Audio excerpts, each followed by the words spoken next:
Hey guys, it's Fizz. Welcome to the Dream University class. Today, I tell you what, right? I'm part of this 7-figure academy. It's by Chris Record, and I've met someone on there, which is absolutely incredible marketer.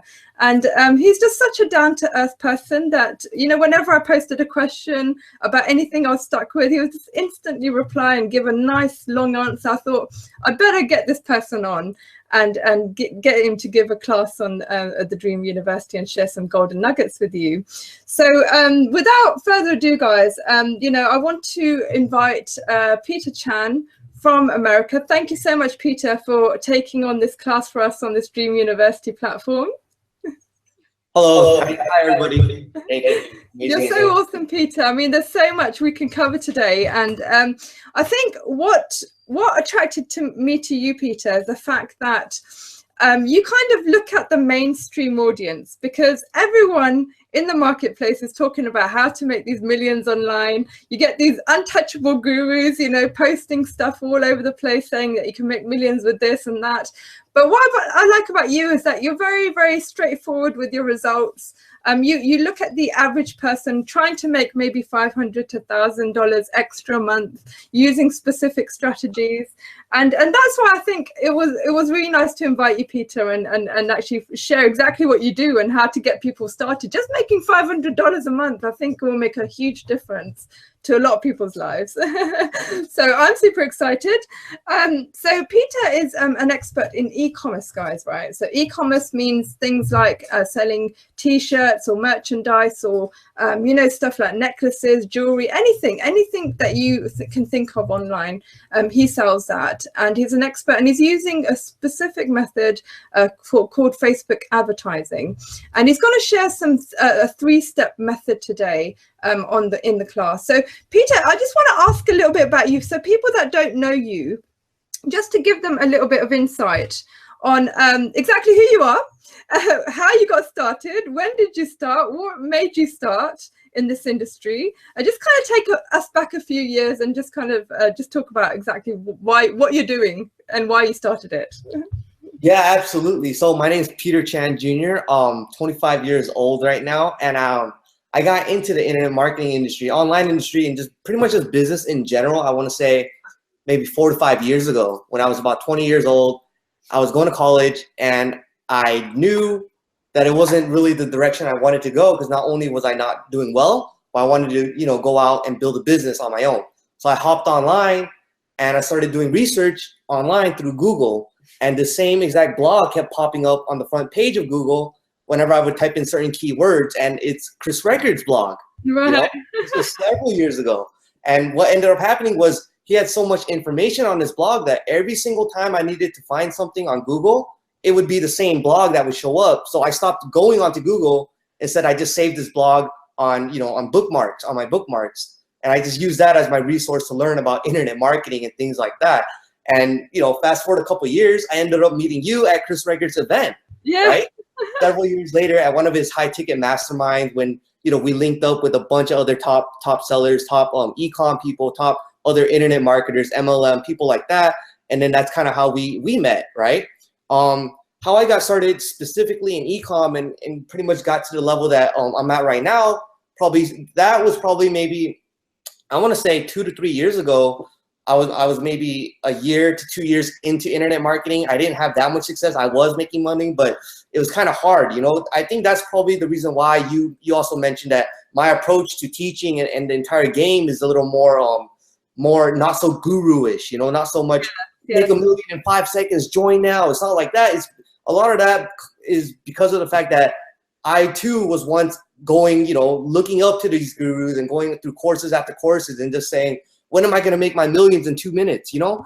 So going through the trenches like that and learning it myself, I knew that if I were to teach this myself, I would teach it much different than the way some of these other gurus are teaching it, because it's a little different than the way I would like it to be taught to me.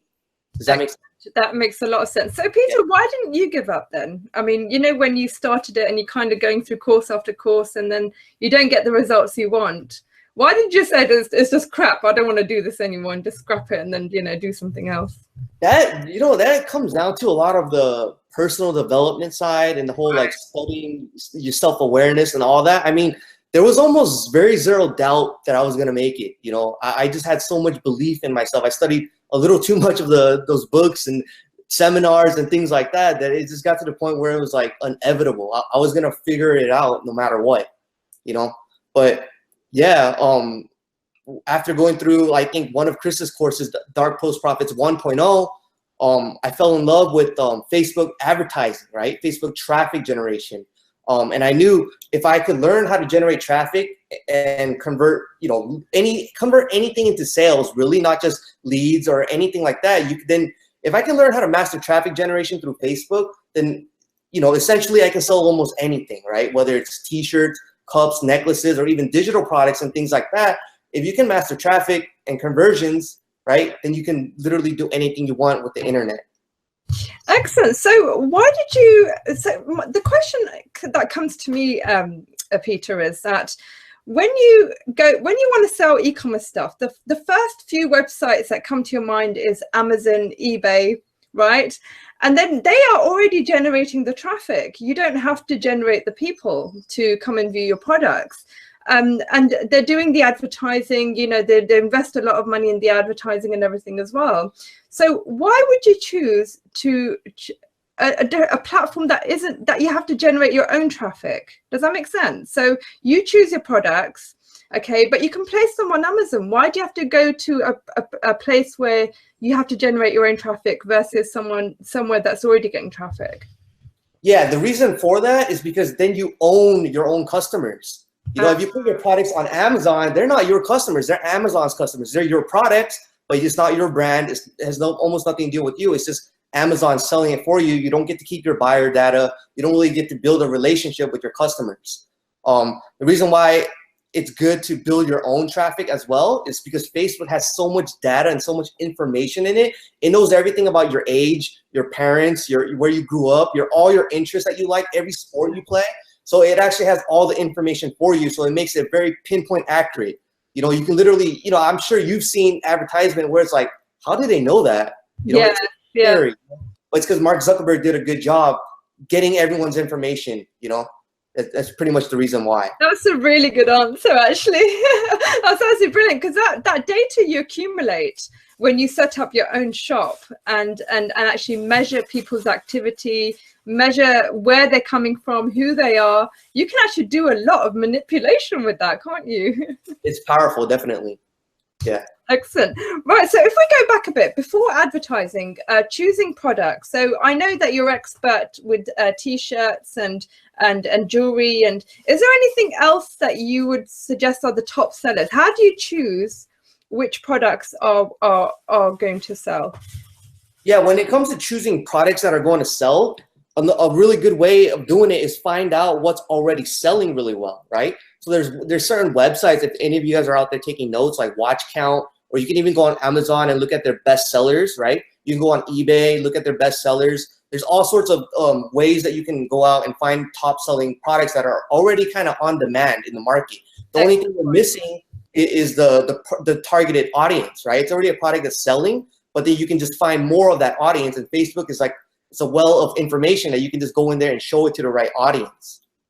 Excellent. I'm glad you mentioned that, Peter, because you can do a lot of reverse engineering, can't you? Because you can do certain sites, see what's selling, even the platform that you're selling on. If you can mention a couple, like Shopify, there's value something, is there? In terms of platforms that I personally used to sell on, I mean, there's Shopify, Viral Style, yes, that's it. Spring, Gear Bubble, T-Chip, Represent.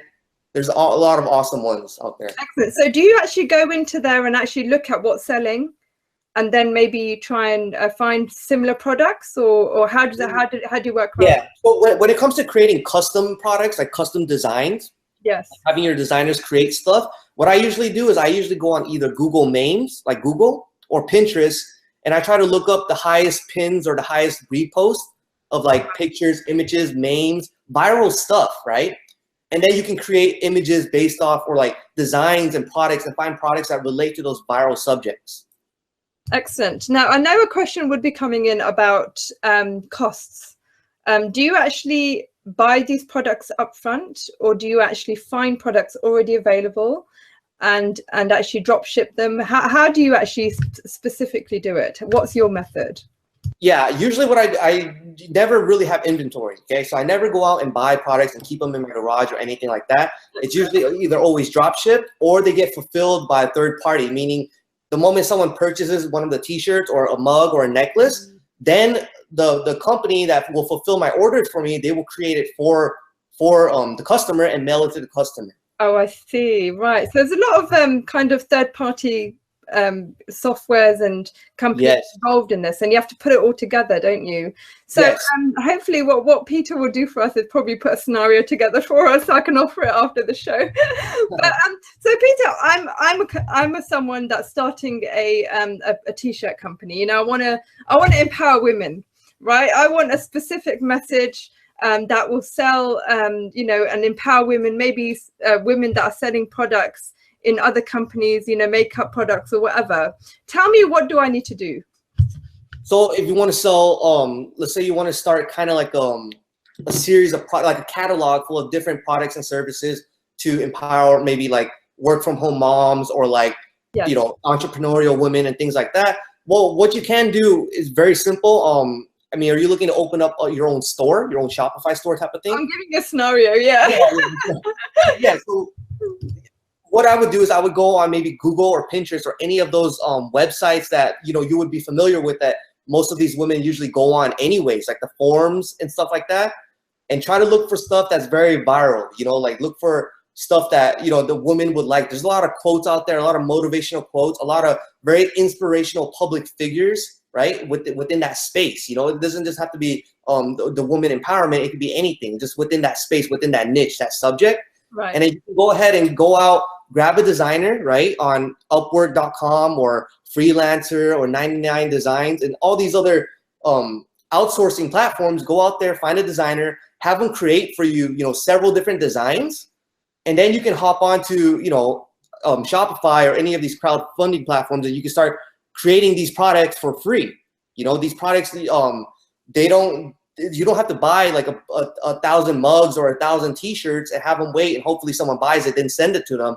You just go ahead and upload your images into the platform. Then you can just start selling them right off your store. And then you can use Facebook to generate traffic to your store and only target women that like Tony Robbins, right? Only target women that would like Brendan Burchard or any of these motivational speakers, any women empowerment type speakers. And then you can just generate really highly targeted traffic and get, you know, these women that are empowered, that are entrepreneurs, that are out there trying to, you know, do their thing, right? Just go out there and try to get it, try to be empowered, get them to see your website with your products and your catalog that are all built out, right? And it costs, you know, no upfront cost. No, I mean, there's going to be some upfront costs with fees and creating your designs, but it's not like you need to go out there and buy a whole lineup of products. And if it doesn't sell, you're screwed, you know, and if it does sell, then good for you, right? You're just going out there. It's almost like you're showing them what's available. And then if they purchase it, then the companies will build it for them and send it to your customer for you. Excellent. And I'm glad you mentioned the fact that you can target. So this is where Facebook comes in, doesn't it? Where you can start targeting fan pages or people that like Tony Robbins. You can actually type this into graph search and actually do all that, right? Yeah, inside Facebook's interest section, there's all sorts of keywords you can look for. And then you can see exactly, you can actually pinpoint out the demographics, the age that you want. You know, I only want women that are 25 and up that are fans of, you know, Bob Proctor or Tony Robbins and things like that. And then you can even use it to like generate leads, or you can use it to drive traffic directly to your store. What you can also do is you can also choose the location, right? Only people that live in certain areas and certain you know, places in the world, right? And you can also choose the placement of the ad. So whether it's on desktop or mobile, right hand column, I mean, there's all sorts of stuff you can do with it.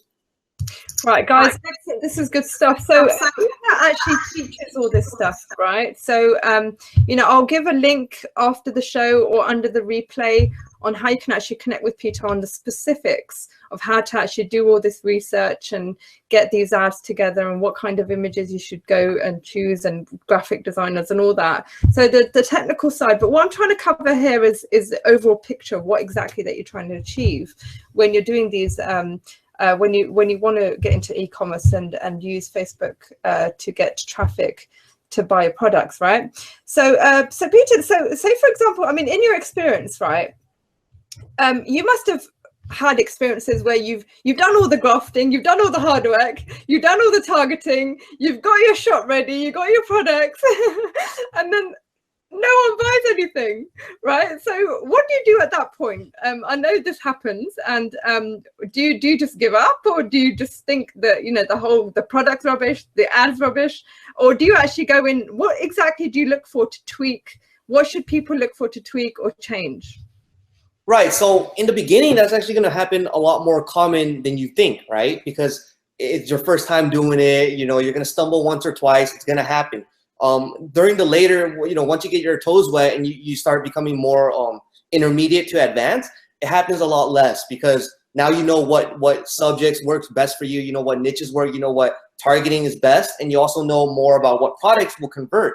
But in the beginning, what I usually do is I don't go all in with one or two specific niches, right? Or all in with one or two specific products.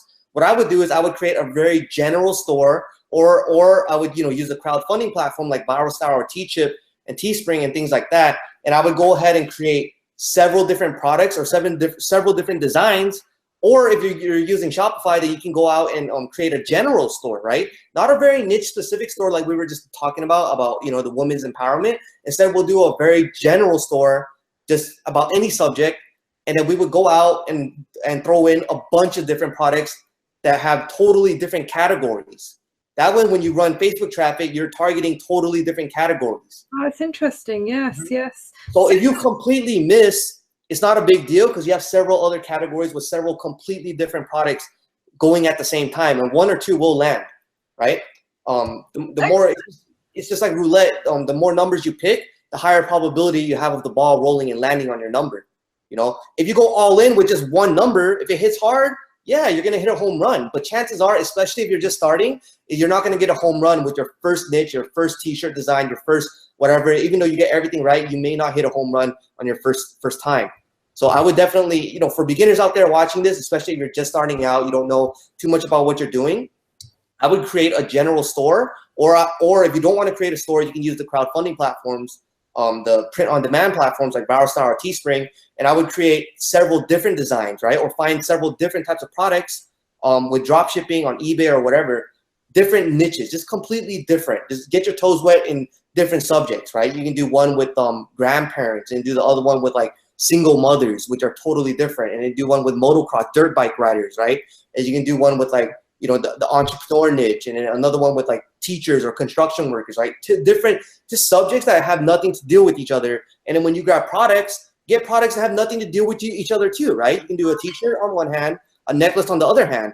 Try different ones, launch them all on Facebook, different targeting, you know, $5 each. They have nothing to do with each other. So right. That way one or two will land, and then you'll find kind of like what works for you and what you have a good knack at, you know, what you're kind of better at and what you suck at, and then focus only on what you're good at. That's actually a very good point, to try and find 2 or 3 different ones just to get the flow going and seeing what works and what doesn't. How about with if it was one niche that you're interested in, having a few product range, so not just one product in the whole shop, but quite a few things. Say, for example, if we're talking about empowerment, women empowerment, maybe like, you know, you can have necklaces, you can have t-shirts and mugs as well. So if the person coming in from the traffic doesn't like the t-shirt, they might like the mug or the necklace. So you're making most of the money that you spend in the first place. Yeah, definitely. You can have several different products. You can also have several different t-shirts and things like that.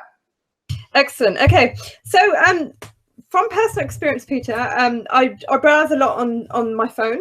And, you know, sometimes you get distracted. It's common practice that, you know, people might click through, get distracted from something else. Maybe they might see a term and they start searching it on Google and then go from one thing to another. So to make most of that dollar that you spent in the first place of getting that person to your site, do you use any retargeting methods to bring them back? Is that something a new person should consider doing so they make most of their dollar, or is this something that they can learn later on? So they don't. Yeah, retargeting is absolutely amazing. If you're completely new, then you don't really need to you know, lose too much stress over it. It is a huge plus, like a huge plus, but it's not like a complete necessity right on day one. I mean, maybe on day 2 or day 3, right? But it's not something like you absolutely have to master right on the get-go. I would concentrate more on getting the product and driving traffic to it. Then once you start getting your toes wet, then you can start doing the retargeting, the email capturing, right? I mean, there's all sorts of, like you can have a pop-up on your store, right? That says, enter your email in and get 20% off. And they can enter in their email, and then you can email them with your autoresponder that gives them a 20% off coupon. That way you have a lead for life.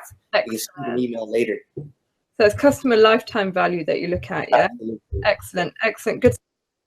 And so there's quite a few questions coming in, Peter. We'll take them as we go along.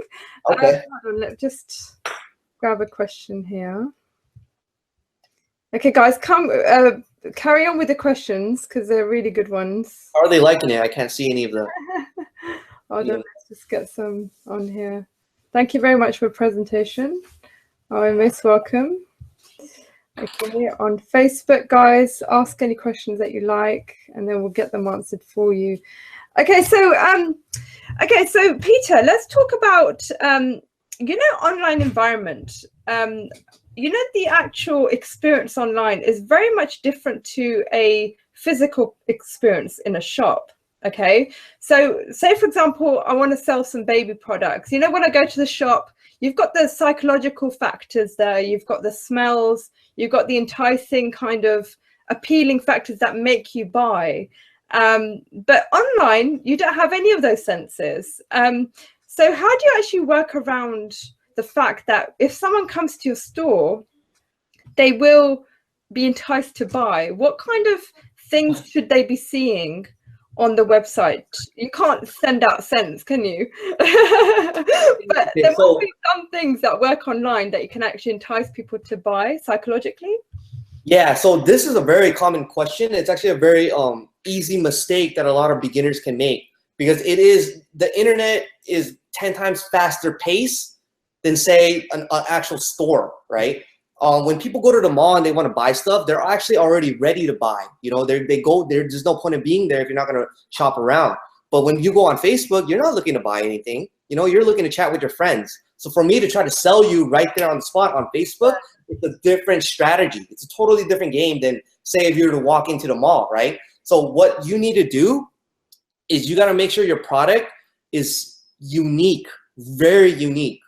Like not unique to the point where it's like completely different, but you got to make sure it's something that they usually will not find at the mall. You know, they usually will not find at the local store. It's just something that it's super unique, and because your targeting is very pinpoint accurate, you know, it's like a sniper. Like you're going straight to the fan of that exact the jugular vein. Yeah. It's crazy, you know, but in terms of the whole like environment and setting up the store and making it pretty and try to increase conversions, you got to use scarcity, right? You got to use scarcity. So when people hop on your site, you got to let them know like this is only going to be available for the next day or 2 days or a couple hours or however long, right? You want to set your scarcity up, and you got to have to sell it like right there on the spot. If not, you know, they're going to hop off Facebook and they're watching TV, or they're driving, or they have kids. I mean, there's all sorts of stuff. You know, marketers always think that we're competing against other marketers. We're not, you know, we're actually competing against life, right? Right now, I'm actually not competing against other marketers. I'm competing against a television set. I'm competing against the kids that are going to distract my customers. I'm competing against, you know, some people have homework to do. Some people have work to go to. Some people have all sorts of other stuff. That's really what I'm competing against. I'm not competing against other marketers, essentially. Exactly. Great point. I love that point. Yes. Mm-hmm. So true, Peter. And I think what it is that people don't tend to understand the online environment. It's much, much different from reality. And understanding the psychological behavior of people, you know, you're actually capturing it, you're literally taking away people's attention from what they're not wanting to do. And actually, but then, okay, so we've got a question coming in here. I asked you this before the show, actually, which is really interesting. I'm glad someone asked this. It's about when an ad doesn't work, is it the ad that you look at, or is it the product? How do you decide? So if you're getting a lot of fires on your website, right? Let's say the ad is very engaging. You're getting a lot of comments, a lot of shares, a lot of people seem like they really love the ad, and they're going to your website a lot, but they can't really pull the trigger to buy the product. But clearly it seems like they love it, but you know, they're clicking to your website and they're not buying the product. That usually generally shows that the product is very good, but the price is a little too high. Ah, right. Okay. Does that make sense? Because I mean, they're going out of their way to see the price and then they tap out, then they leave, right? If they go out of their way to see the price of the product and they click buy now, but when they see the shipping and then they give up, and you're seeing a lot of that, then that means your shipping's too high, right? You can actually measure that when people measure that. You can measure that. They will show you the stats of like, you know, I get 30% add to cart rate, but 0% buy rate. Excellent. And that shows that they're going to the add to cart, they're buying it, but they can't buy it because they don't like the shipping. Or you can look at it and say they're going to the website, but they're not even clicking on add to cart. That means it's too expensive to begin with, right? Excellent point, Peter. That's so brilliant. So, so this is why it's really important for online marketers to be able to read data, isn't it? Because data is the deciding factor of your next step and your next success, which is brilliant. Okay, so we've got another question coming in. Where can I find the right products? I think we've already answered that kind of question. You looked at Google and, you know, different, we'll give you a list of, Peter can put a list of kind of research websites that you go to, yeah? And then we can sort that out. Okay, guys, so ask more questions and we'll get them answered. It's coming to nearly the end of the show now. So, but Peter, just before we kind of wrap up, I mean, there's so many things we can talk about. But what about something like, you know, when you want to the copywriting, I think that's really important to talk about. You know, capturing someone's audience, capturing someone's attention requires certain words. There's a whole courses in this, and I think there's you know, some really good experts that have actually studied this, you know, how to use words to entice people in. How did you learn that then? I mean, there's a lot of things that you have to learn at the beginning. So where did you pick up like styles of writing, you know, advertising, words and things like that? Mm-hmm. Yeah, so when it comes to writing copy, in terms of the e-commerce industry, it's not nearly as important as it is for like selling digital products, right? When you sell an experience, then that's when copywriting has to be like expert. Like you're just like when you watch movie trailers, the trailer has to be at like the highest level. I mean, you have to be willing to spend millions and millions of dollars on creating the best trailer ever, you know, for a massive movie launch, because you're selling an experience. You know, you're not giving someone a tangible ticket, a little ticket stub. You're actually giving them 2 or 3 hours of an experience. You know, the other day I went to watch Captain America. It wasn't like I bought a ticket stub and I get to take it home with me. Is I actually get to experience the Captain America show. You know, so it's totally different from selling, like, you know, when Tony Robbins sells his events. It's a lot different. His copywriting has to be perfect. The movie trailer, the build up to, you know, sell the tickets is different. But when you're just trying to sell regular physical products like a t-shirt or a mug, you don't really need some crazy copywriting. There is still a lot of copy that you guys can definitely learn. It can definitely enhance your business, right? There's several books out there. There's one called Cash Advertising by, I think, Drew Whitmore. It's a really good book. Yeah, very good. Are you familiar with it? Yeah, I mean, there's a lot of avenues out there in terms of copywriting that you guys can pick up. I picked up a course called Copywriting Mastery from Brian Finale. It was a good course too. But overall, when it comes to e-commerce and Facebook traffic, especially just trying to get people to purchase a simple, you know, necklace or mug online, copywriting is not, it's still really important, but it's something you shouldn't over stress as opposed to selling digital products or event tickets and things like that. Excellent, Peter. So we've got a couple of questions, if you don't mind, Peter. We can take a few before we wrap up. Jenny, thank you so much, Jenny, for joining class. She's asking about, hold on, let me just get this right if I get the question. Can you elaborate, Jenny? Because I didn't, it's a kind of, it's very, very, oh, about drop shipping.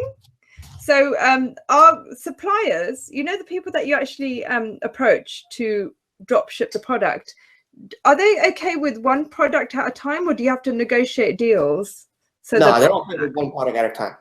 So they're okay with one product. Can you name a few? I think we'll give. I think, Peter, what we'll do, if you don't mind, is we'll put together a sheet for them, so where they can actually go to, and the softwares that they can use, and maybe the people that that can actually do these type of things. Yeah, is that all right? Yeah, Jenny. Awesome. That's awesome. Okay, so yeah, so Peter, what is your advice then for someone starting up? I mean, what should they, obviously fast forward a couple of years experience that you've had, what would you do again if you went back, right, and you were back to square one again, you're starting up? What would you avoid and what would you do? That's a very good question. That's a very difficult question to ask. So what would I avoid? Personally, what I would do is I would concentrate on, getting set up and just going out there and getting products out and driving traffic to it. Don't get too caught up in analysis paralysis, just get in the trenches and just get some stuff out, drive some traffic to it, and just get going. Don't get too caught up in, is this product good, or is this color good, or should I move this over here, or does this keyword work? Just go out there, get products out there, drive traffic to it, and just run with it. There's I think a famous quote. They said, "Ready, fire, aim," instead of ready, aim, fire. Right. So you just go out there and you just start firing away, get products up, launch products, and drive traffic, and then you learn as you go. You're gonna make a lot of mistakes. Make as many mistakes as you possibly can to get them over with. And you fail fast, you fail forward, right? I love that, Peter, because the thing is, too much information can overwhelm you. And I think that, when there's so many good quotes that say that, experience is a learning itself, and you can learn so much more experience. Knowledge is knowledge. But when you actually practical knowledge, you learn so much more.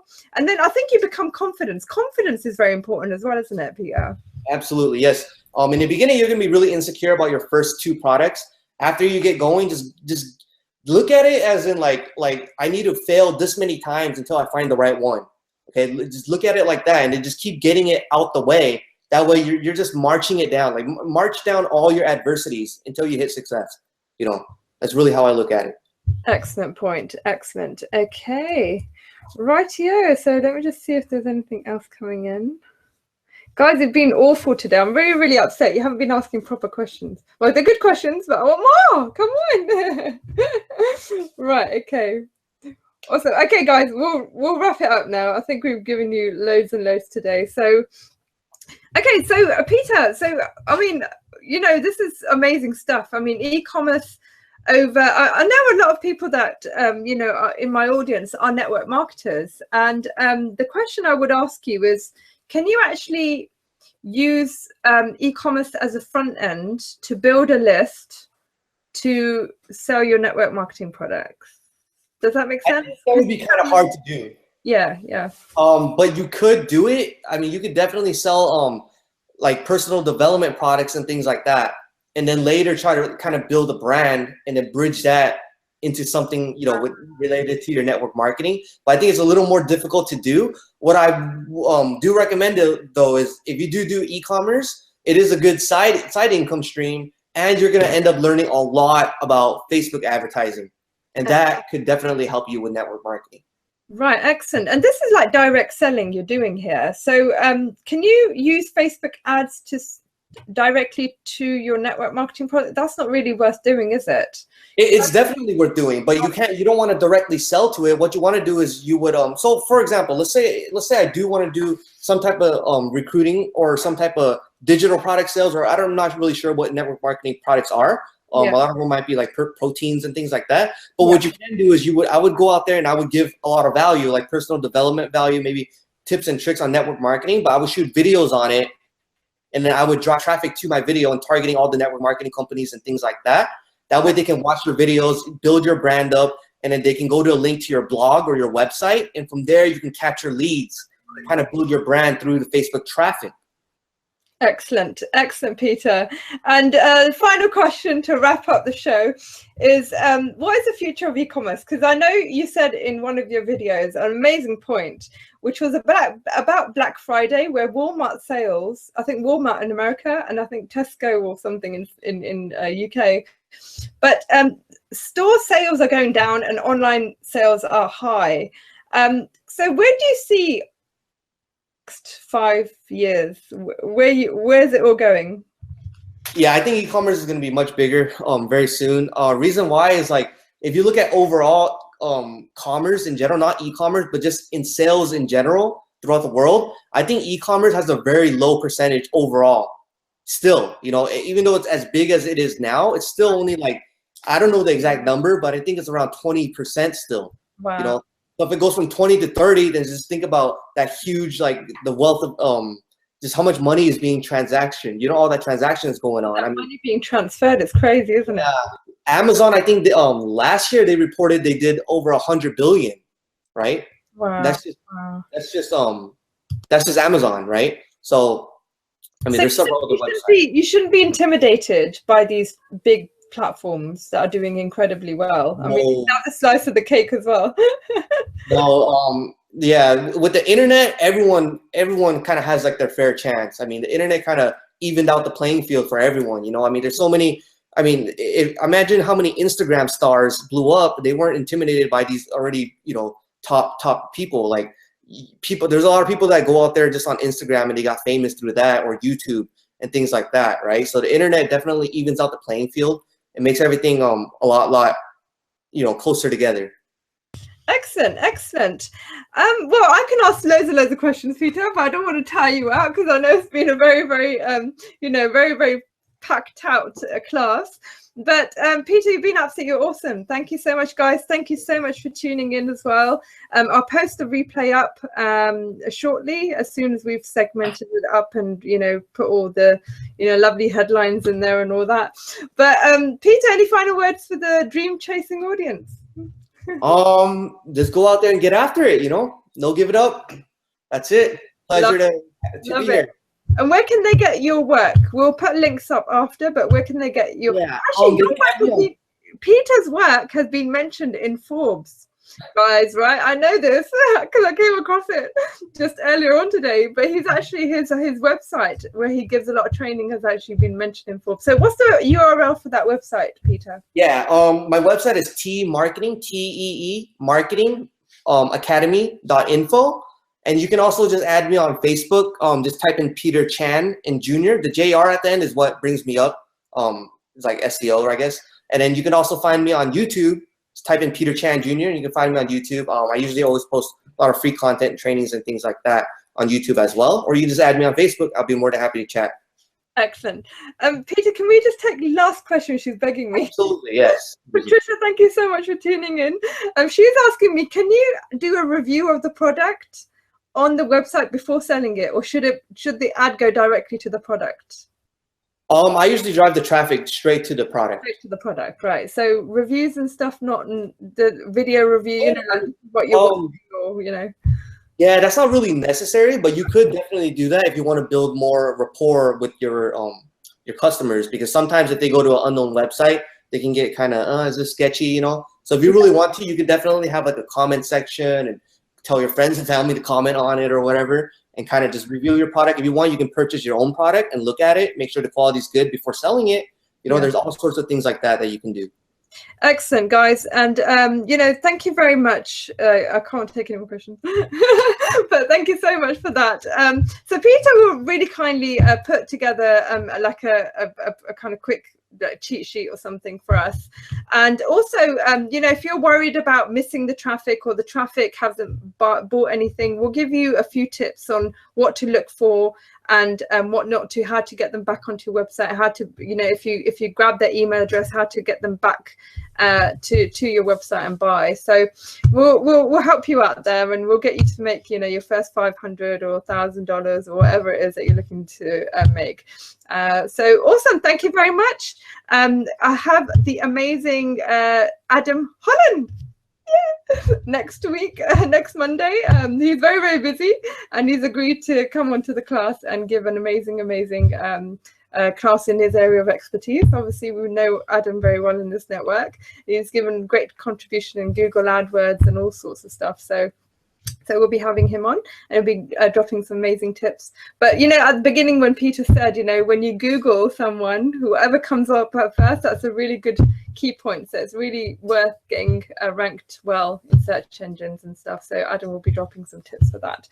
But Peter, thank you so much. You have been absolutely awesome. And, you know, I just hope that we can connect you and have you back on the future shows. Yeah, thank you. Pleasure being here. Thank you so much. Awesome. Thank you so much, guys. Have a great week. Thank you. Bye-bye.